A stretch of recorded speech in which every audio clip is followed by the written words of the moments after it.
Welcome to Total Technik. Today we're going to be showing you how to replace a wheel speed sensor. And the car we're working on today is an Audi Q7, but the process is identical on the Touareg, Cayenne and lots of various models across the Audi and VW ranges. Now, to replace these sensors, thankfully this job is nice and simple, as you see as we progress through this video.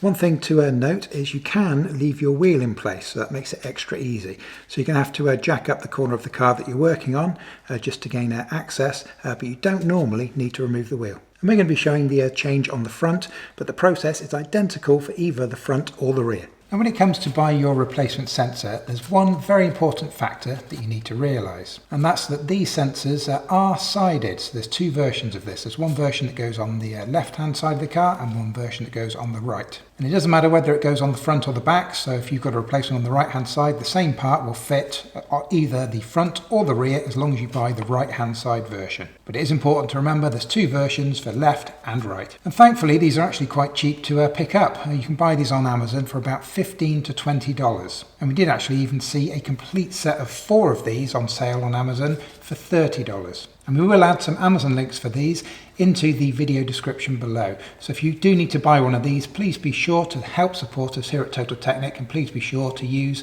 our Amazon links. So the first thing we want to do, we've got this electrical connector on the end of our sensor just here, so we need to get this removed. Now in theory you should be able to squeeze the tab here and slide it back off.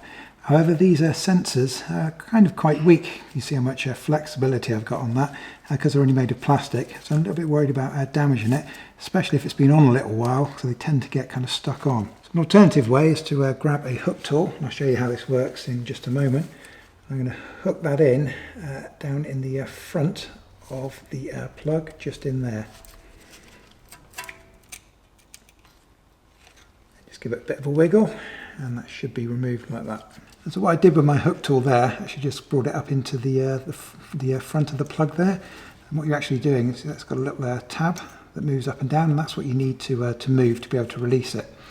So because I was worried about it being a little bit brittle, I just brought the hook tool in under that flap, just lifted that flap upward like that, and then once you've done that you can just slide the whole thing off. So next we've got a single screw just here that needs to be removed, and you're going to need a hex bit for this, and it's a size 5. We've got a little bit of corrosion in ours, so I'm just going to grab the hook tool and just clean out the inside of that hex head there. So next grab your size 5 hex bit and just pop that in. Now I can feel, because I've got a little bit of corrosion in there, it's not going in particularly deep, so I'm just gently going to give that a little tap with my hammer here just to make sure I get that seated all the way in.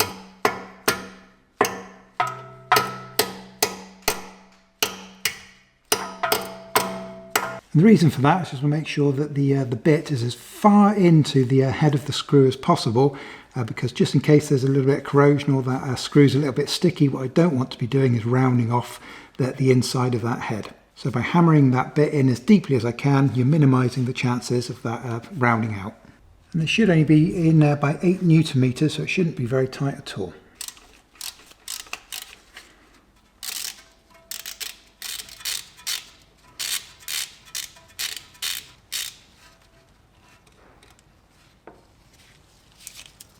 So that's our screw removed. So now if you just give it a bit of a wiggle, it should just slide out. A little bit of corrosion around the edges here, it's just preventing mine from coming out as easily as I would like. So I'm just going to give that a bit of a clean up with the hook tool. And my sensor's been a little bit stubborn, so I'm going to put some penetration fluid onto it.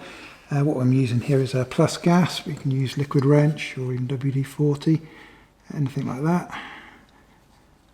And that'll just soak in a little bit, and hopefully just get in just a little bit behind that to help get that out.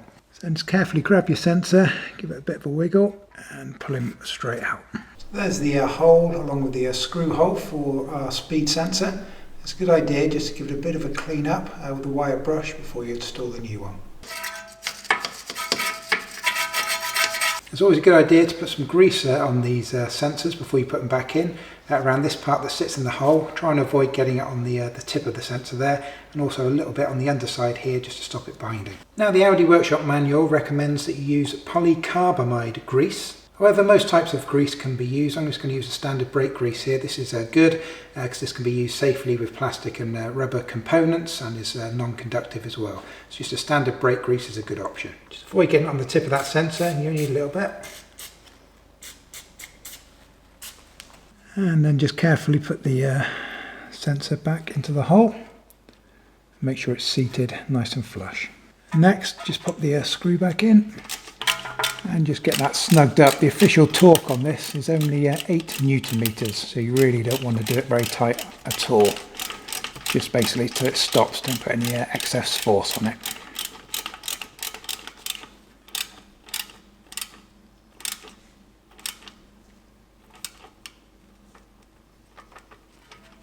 And then we need to reconnect our electrical connector.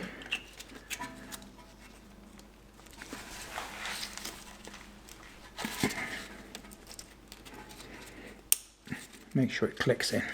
And so there we have it, a nice, quick and easy job how to replace your wheel speed sensor.